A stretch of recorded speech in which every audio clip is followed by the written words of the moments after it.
go on home to my Lord, and I'll be free. Freedom isn't free. Freedom,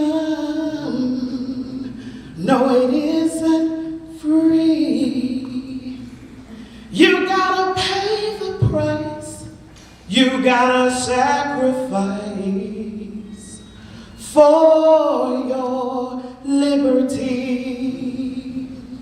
So before I be a slave, I'm telling y'all I'll be buried in my grave. That's real, y'all. Before I be a slave, we've already been there. Before I be a slave, I might as well lay down my life. I might as well give it up. Amen. I might as well give it up. If I gotta be out here fighting like I'm fighting, and going like I'm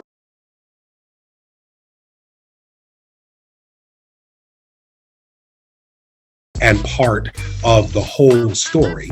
And because our church and our nation has a particular racialized history, and I know that's frustrating for some people to hear, but until you tell the truth, you can't get free. And until you hear the truth and accept the truth, we've got to know those stories. Are there some folks, in particular to you, those heroines and heroes that you referred to, that you'd like to lift up in our conversation today, that maybe sometimes get overlooked, or maybe new faces and new voices for people? When I think of people that have inspired me, that I think about, especially during Black History Month, but for me, these narratives were drilled into me because my parents wanted to make sure that if the Philadelphia Public Schools flunked on telling me that I had the potential for greatness and that there were no barriers because I was Black, they were taking care of that at home. Now it happened. That's right. My mother was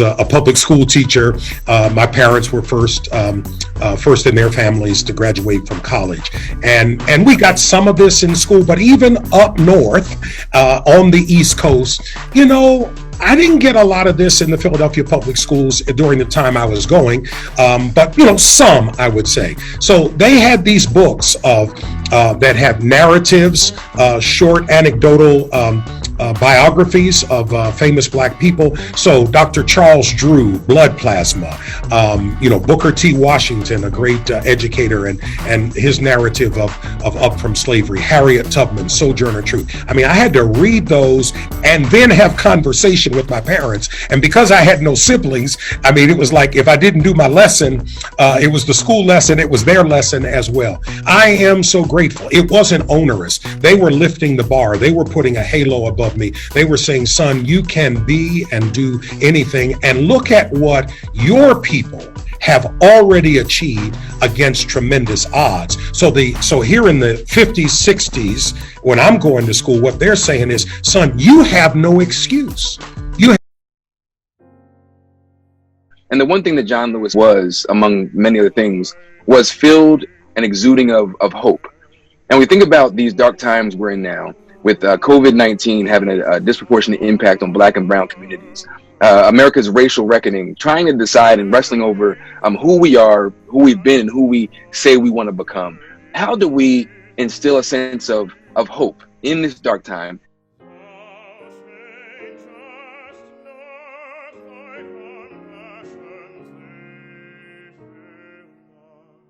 But I think that we just have to find a way to keep our heads high.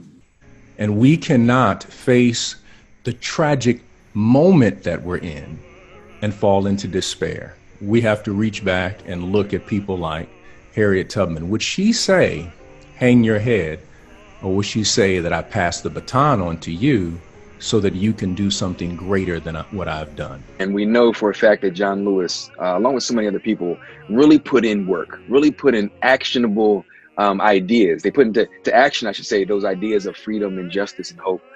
Are there, action items, things that people can do that actually could lead to change? It's not enough to be an armchair critiquer of what is happening in American democracy. You have to involve yourself.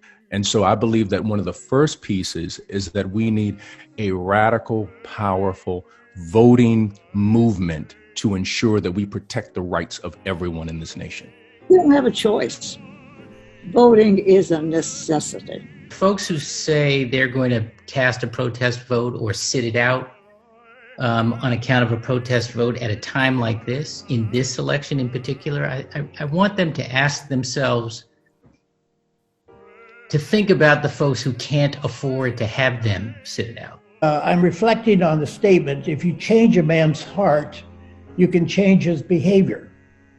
So how do we change the heart of all people? It's about putting the right music in the hands of those who believe in love and justice. And if they play the right song, it will drown out the hate on the other side. As John would say, don't give up. Don't give in.